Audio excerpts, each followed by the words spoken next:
The Wisconsin Badgers football team is coming off its first season without a bowl appearance since 2001.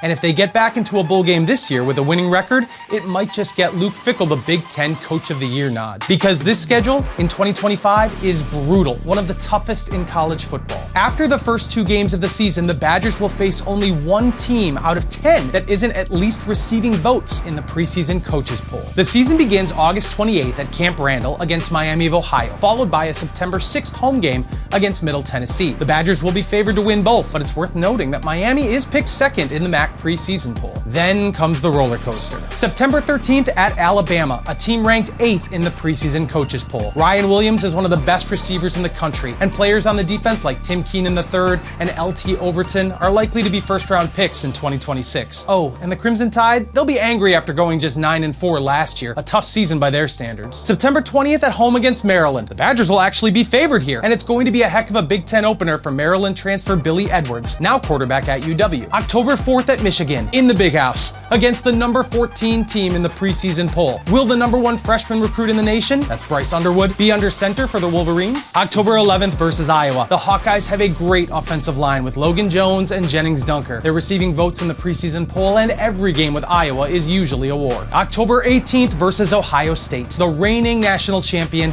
is number 2 in the preseason poll. Receiver Jeremiah Smith is one of the best players in the nation, but this is a roster littered with stars like Caleb Downs and Sonny Styles on defense. October 25th at Oregon. The Ducks are preseason number 7 and stacked again. Names to know are safety Dylan Thieneman, linebacker Bryce Betcher, and outside linebacker Mateo Uiagalelei. That's right, I said it. November 8th versus Washington, another team receiving votes in the preseason poll. November 15th at Indiana. One of the biggest stories in college football last year is back this season ranked number 19th in the preseason poll. November 22nd versus Illinois. Quarterback Luke Altmaier is one of the more familiar returning names in the Big Ten, and the Illini are ranked 12th in the preseason. And then a big one, November 29th at Minnesota. The Badgers have lost the battle for Paul Bunyan's axe 3 of the last 4 seasons, and the Gophers are also receiving votes in the preseason poll. Can the Badgers hang in there and steal some wins after a couple disappointing years in a row? Perhaps this season the Badgers surprise some people. Follow our Badgers coverage at jsonline.com.